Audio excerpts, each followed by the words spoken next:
Здравейте хора, аз съм Даниел. Днес в това видео ще ви покажа как в новата FC24, когато не ви харесва някой отбор, когато сте го избрали без да искате да си го смените. Сега. И също абонирайте се за канала Скамбанката, оставете по един лайк.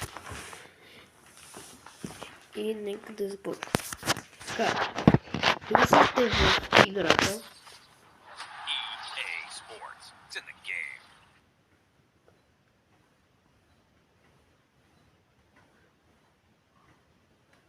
Чакайте да ми зазарди.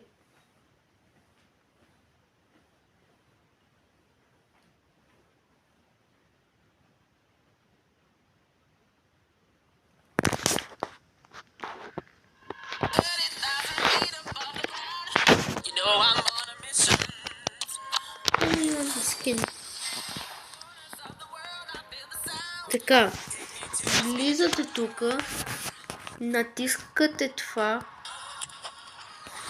сега ще ви покажа къде да натискате. Натискате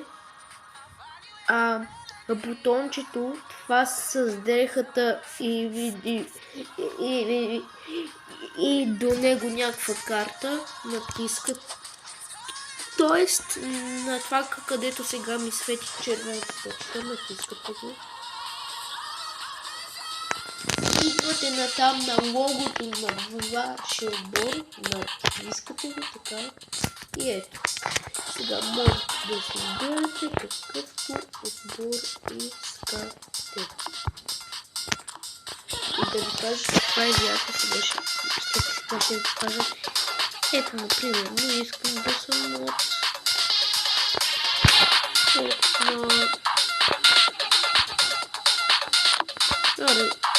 не искам да съм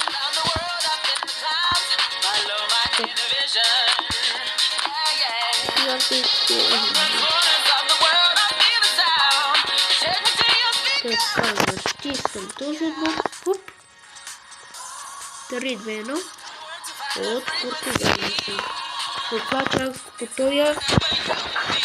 Как ви е харесал, оставете по един лайк, абонирайте се за канала Скамбанката и от мене чао.